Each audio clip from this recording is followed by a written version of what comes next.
Hello everyone, কেমন আছেন সবাই? আজকে আপনাদের সাথে শেয়ার করব আমাদের একটা উইকেন্ডের ভ্লগ। উইকেন্ডে আমরা গিয়েছিলাম সেদিন আমাদের একজন আপুর বাসায়। তো আপুর বাসায় সারাদিন আমরা কি করেছি বা আপু আমাদের জন্য কি আয়োজন করেছিল, সবকিছুই আপনাদের সাথে শেয়ার করব আজকের এই ভিডিওতে। হোপফুলি ভিডিওটি আপনাদের কাছে ভালো লাগবে। তো ফার্স্ট থেকেই শুরু করি। কোনো দাওয়াতে যাওয়ার আগে যেহেতু আগে রেডি হওয়ার একটা ব্যাপার থাকে, আজকে আপনাদের সাথে আমি ভাবলাম যে একদম আমার রেডি হওয়ার শুরু থেকেই আপনাদের সাথে ভিডিওটা শুরু করব। তো প্রথমে আমি এখানে একটা জামদানি শাড়ি বের করেছি। আর দাওয়াতটা ছিল দিনের বেলা। আমি অনেকদিন ধরেই চাচ্ছিলাম যে কোনো দিনের বেলা অনুষ্ঠান হলে আমি এই শাড়িটা পরবো। তো আমার আজকে ফাইনালি সেই সুযোগটা হলো আরকি। আর শাড়ি পরতে আমি সবসময় পছন্দ করি। তার সাথে আমি হাত ভর্তি চুড়ি পরতেও অনেক পছন্দ করি। আমি যখনই শাড়ি পরি চেষ্টা করি এক হাতে একদম ভর্তি করে চুড়ি পরার জন্য, বা অনেক সময় দেখা গেল গর্জিয়াস কোনো আউটফিটের সাথেও কিন্তু আমি হাত ভর্তি করে চুড়ি পরি। মানে গলার বা কানের এই ধরনের জুয়েলারি চাইতেও আমার হাতের চুড়ি পরাটা মানে আমি খুব পছন্দ করি আরকি। যাই হোক, এরপরে আমি এখানে কিছু গলার নেকলেসও বের করেছি। আমার যে শাড়িটা ছিল সেটা ছিল অফ হোয়াইট কালারের। তো সেটার সাথে আমি ভেবেছিলাম যে গ্রিন কালারের একটা কম্বিনেশন করব। সেটার জন্য আমি গ্রিন কালারের মধ্যে সবকিছু চুজ করছিলাম। এই নেকলেসটা আমি ভাবছিলাম পরবো, কিন্তু আনফরচুনেটলি বক্স থেকে বের করে দেখি যে এটা একদম মানে পুরাটা খুলে গিয়েছে।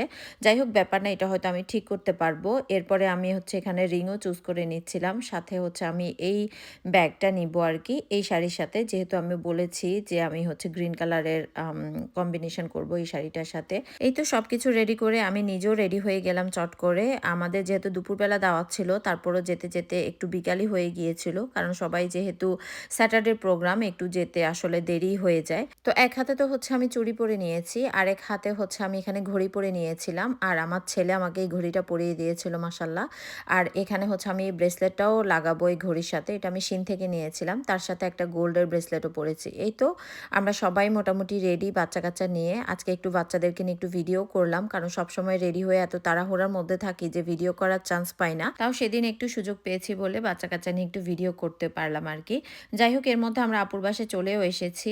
এসেই দেখি যে আপু আমাদের জন্য অ্যাপিটাইজার রেডি করে রেখেছে। এখানে অ্যাপিটাইজারের মধ্যে ছিল বিভিন্ন ধরনের চিজ দিয়ে সাজানো একটা চিজ বোর্ড, আর তার সাথে কিছু ফ্রুটস ছিল।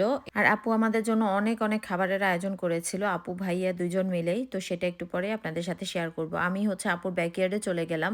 আপুর লটটা এত বড় ছিল, ওখানে দেখলাম যে আপু অনেক ধরনের সবজি করে রেখেছে টবে। তো ভালোই লাগলো আরকি দেখে। আমরা যারা গার্ডেন করতে ভালোবাসি তারা কিন্তু অন্য কারো বাড়িতে গার্ডেন দেখলেও কিন্তু নিজেদের কাছে ভালো লাগে। তো আমি সবসময় চেষ্টা করি কারো বাড়িতে গেলে কোনো গার্ডেন দেখলে ছবি তুলে রাখার, ভিডিও করার, বা সবসময় আমি চেষ্টা করি একটু ব্যাকইয়ার্ডে গিয়ে ওদের গার্ডেনটা দেখার। এরপরে এখানে ভাইয়া আমাদের জন্য বারবিকিউ করছিল। এখানে ছিল বিফ রিব, যেটা কিনা ভাইয়া নিজের হাতেই সবকিছু রেডি করেছে।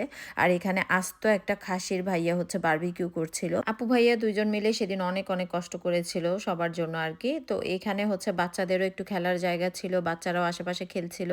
দিনের বেলা প্রোগ্রামগুলা হলে আসলে কিন্তু খুবই ভালো লাগে, কারণ বাইরের পরিবেশটা এনজয় করা যায়। বাচ্চারাও পছন্দ করে, আমার নিজেরও অনেক পছন্দ আরকি। তো দিনের বেলা প্রোগ্রাম তো এখানে আর খুব একটা বেশি হয় না।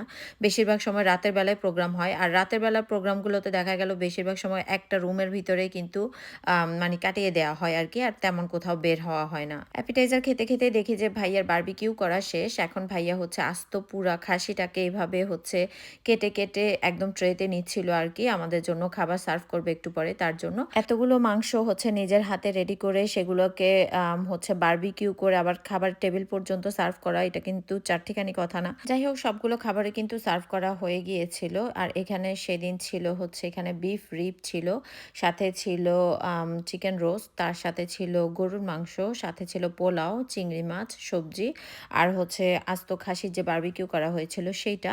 আর সবগুলো খাবার-দাবার খেয়ে আমরা অনেকক্ষণ আড্ডা দিয়েছি, অনেক এনজয় করেছি আরকি। এরপরে দেখি যে আপু আবার ডেজার্ট টেবিলটাকেও সুন্দর করে সাজিয়েছে। এখানে অনেক রকমের ডেজার্ট ছিল, প্রত্যেকটা ডেজার্টও অনেক মজা ছিল। সেদিন আমরা অনেক এনজয় করেছি। আজকের ব্লগটা এই পর্যন্তই। আপনাদের কাছে ভিডিওটা কেমন লেগেছে জানাতে পারেন। দেখা হবে নেক্সট কোনো ভিডিওতে। সে পর্যন্ত আল্লাহ হাফেজ সবাইকে।